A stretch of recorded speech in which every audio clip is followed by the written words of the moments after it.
Hey guys, how you doing? There's one movie that I haven't tried yet on my Samsung KS 8000, and I think it's one movie I should have tried from beginning.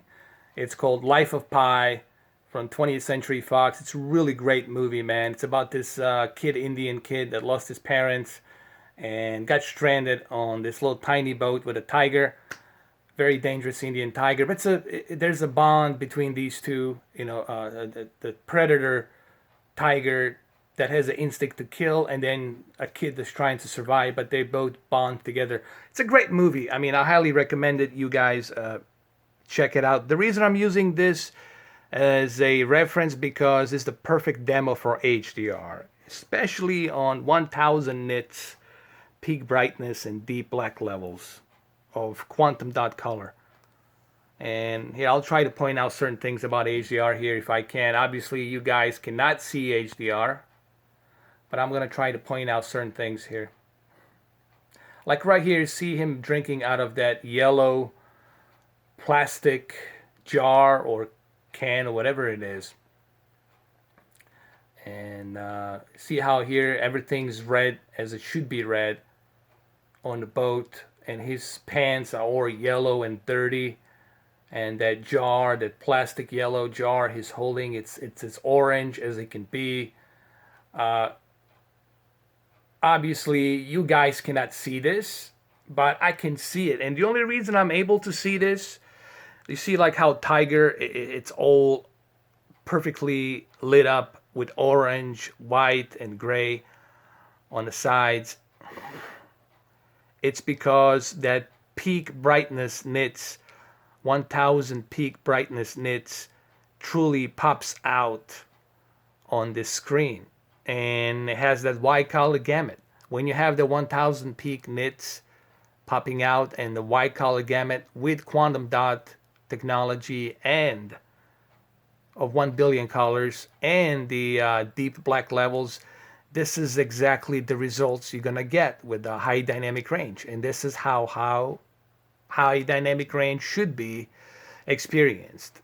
This is the whole idea of experiencing high dynamic range. With the LG UH7700, I didn't experience that. I did get some color here and there, but I didn't get that peak brightness. The colors didn't pop out. The wide color gamut wasn't that wide, and peak brightness was really low. And the sure, it had the IPS panel, but IPS panel, it's only good for like a wider viewing angle. The best way to explain IPS panel is like a projector, man. It's like you watching a projector. That's what it feels like with the IPS panel. To me, I'm not saying that the LG it's a horseshit, that it's a bad TV.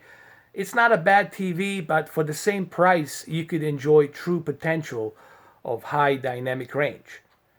That's why I stuck now with this one with the KS 8000. You know, the whole idea is for you, since you're paying the same price for that LG UH7700, why don't you pay that same price and have it for a better, more immersive high dynamic range? Now, granted, the original price of this TV, it's 1,899, close to $1,900. Well, let's roughly say $2,000 is the original price, but I was able to get it on sale for 1,500. Like, see right here, like how, let me pause it really quick. See, like right here, uh, the deep dark blues are deep dark blues. Here, the deep dark greens are deep dark greens. And here, the light green, it's light yellow green. And here, it's sky blue, a reflection of the sky blue on the ocean. And that's what wide color gamut will represent. That's what high dynamic range it's supposed to do, and that's what this TV does. Even though you guys cannot see it, you'll just have to take my word for it. This looks much better in person, obviously. Especially right here. Like, here's another good scene, another good example. Like right here, man. This entire scene just pops out with green, red, white, and sky blue. I mean, look at that. Look at that detail, man. It's just ridiculous. This really pops up on my TV, like that red, the dark blue, the light sky blue, and the light here sky blue on the sky. The reflection of the light sky blue skies right here overshadowing the ocean, and then the shadows overshadowing the deep dark blue, and then deep dark greens and vibrant greens with yellow. Truly pops out here. Of course, quantum dot color helps big time here. And this movie, it's a perfect example of high dynamic range. If you're going to go ahead and pick any 4K UHD movie, HDR movie, I recommend go with The Life of Pi. This is definitely a must-have demo to show off your high dynamic range, honestly. If you're gonna get that KS 8000 or 9000, this is the movie, the 4K UHD Blu-ray movie you should get. This is definitely the best 4K HDR demo. Alright guys, so this is as much as I can show you. You know, I don't want to get flagged, so there you have it. Hopefully you like this video, and I'll see you guys on the next one. Have a good one. Take care.